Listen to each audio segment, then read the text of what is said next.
2417 செவிலியர் காலி பணியிடங்கள் விரைவில் நிரப்பப்படும் என முதலமைச்சர் மு.க.ஸ்டாலின் தெரிவித்துள்ளார். 1231 கிராம சுகாதார செவிலியர்களுடன் 2417 செவிலியர்கள் விரைவில் நியமனம் செய்யப்படுவார்கள் என முதலமைச்சர் மு.க.ஸ்டாலின் தெரிவித்துள்ளார். 2417 செவிலியர் காலி பணியிடங்கள் விரைவில் நிரப்பப்படும் என்றும் 1231 கிராம சுகாதார செவிலியர்களுடன் 2417 செவிலியர்கள் விரைவில் நியமனம் செய்யப்படுவார்கள் என முதலமைச்சர் மு.க.ஸ்டாலின் தெரிவித்துள்ளார். இது தொடர்பான கூடுதல் விவரங்களோடு இணைகிறார் நமது செய்தியாளர் வெங்கட்ரமணன். வணக்கம் வெங்கட்ரமணன், விவரம். வணக்கம். அரசு செவிலியர் பயிற்சி பள்ளியில் தேர்ச்சி பெற்று மக்களுக்கு சேவையாற்றியுள்ள 1231 கிராம சுகாதார செவிலியர்களுடன் எடுத்த புகைப்படத்தை முதலமைச்சர் மு.க.ஸ்டாலின் சமூக வலைதளத்தில் பதிவிட்டிருக்கிறார்.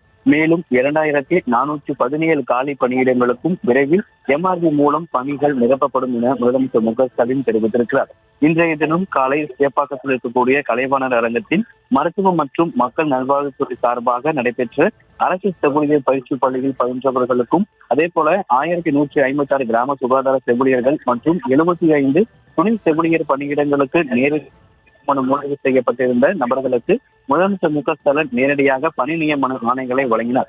அப்போது எடுத்த புகைப்படத்தை பகிர்ந்து முதலமைச்சர் மு.க.ஸ்டாலின் சமூக வலைதளத்தில் இந்த பதிவை பதிவிட்டிருக்கிறார். அரசு செவிலியர் பயிற்சி பள்ளியில் தேர்ச்சி பெற்று மக்களுக்கு சேவையாற்றியுள்ள 1231 கிராம சுகாதார செவிலியர்களுடன் நான் புகைப்படம் எடுத்துக் கொண்டதாகவும் மேலும் 2417 காலி பணியிடங்களுக்கும் விரைவில் MRP மூலம் பணிகள் நிரப்பப்படும் என முதலமைச்சர் மு.க.ஸ்டாலின் சமூக வலைதள பக்கத்தில் தெரிவித்திருக்கிறார்.